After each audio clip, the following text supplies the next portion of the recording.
We provide you the platform to turn your dreams into reality. Give wings to your aspirations with KR Mangalam University. नमस्ते। अमेरिकी राष्ट्रपति Donald Trump ने furniture आयात पर tariff लगाने का नया प्रस्ताव रखा। उनका कहना है कि आने वाले 50 दिनों में इस पर जांच पूरी होगी और उसके बाद यह तय किया जाएगा कि विदेशों से अमेरिका आने वाले फर्नीचर पर कितना अतिरिक्त शुल्क लगाया जाए। ट्रंप का मानना है कि यह कदम अमेरिकी उद्योग को फिर से मजबूत करेगा और कंपनियों को उत्पादन देश के अंदर ही करने के लिए प्रोत्साहित करेगा। उन्होंने अपने बयान में खास तौर पर नॉर्थ कैरोलिना, साउथ कैरोलिना और मिशिगन जैसे राज्यों का जिक्र किया। ये राज्य कभी फर्नीचर बनाने के बड़े केंद्र थे, लेकिन सस्ते श्रम और कम लागत की वजह से ज्यादातर कंपनियों ने अपना काम विदेशों में शिफ्ट कर लिया।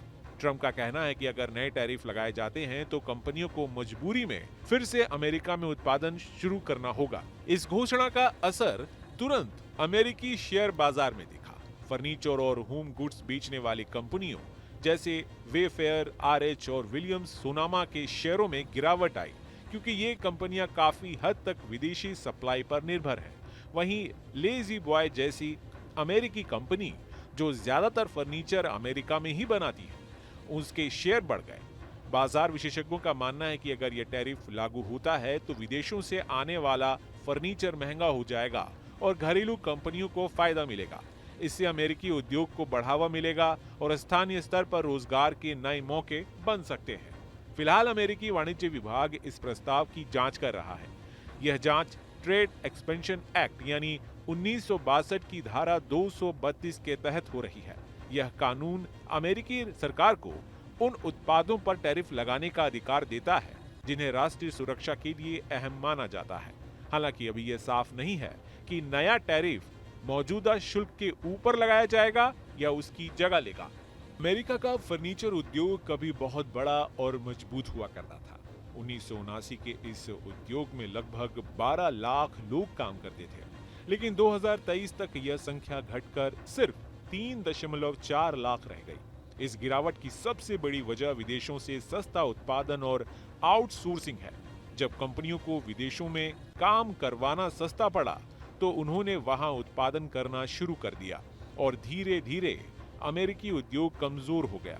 ट्रंप का कहना है कि अगर आयात पर टैरिफ बढ़ाया जाता है तो विदेशी सामान महंगा होगा और कंपनियां मजबूर होकर अमेरिका में ही उत्पादन करेंगी। इससे न सिर्फ उद्योग मजबूत होगा बल्कि हजारों लोगों को रोजगार भी वापस मिलेगा।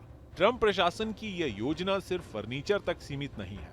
सरकार अन्य उत्पादों जैसे कॉपर, सेमीकंडक्टर और दवाओं पर भी टैरिफ लगाने पर विचार कर रही है। असल में यह पूरी रणनीति विदेशी निर्भरता को कम करने और घरेलू उत्पादन को बढ़ावा देने के लिए है। ट्रंप का कहना है कि इस नीति से अमेरिका की अर्थव्यवस्था को मजबूती मिलेगी और स्थानीय स्तर पर उद्योग और रोजगार दोनों में तेजी आएगी। भारत पर भी इस फैसले का असर पड़ सकता है, क्योंकि भारत अमेरिका को बड़ी मात्रा में फर्नीचर एक्सपोर्ट करता है। अगर अमेरिका आयात पर ज्यादा टैरिफ लगा देता है तो भारतीय फर्नीचर महंगा हो जाएगा और उसकी बिक्री कम हो सकती है। इससे भारतीय निर्यातकों को नुकसान उठाना पड़ सकता है। इसलिए भारत को भी इस कदम पर नजर रखनी होगी, क्योंकि इसका सीधा असर व्यापार और निर्यात पर पड़ने वाला है। Team news nation. जहां भक्ति है हर शब्द में, कथाओं में छुपे हैं दिव्य रहस्य और ज्योतिष देता है जीवन को दिशा। धर्म से जुड़ी हर बातों को जानने के लिए हमारे चैनल स्तुति को सब्सक्राइब करें। चैनल पर जाने के लिए इस लिंक पर क्लिक करें।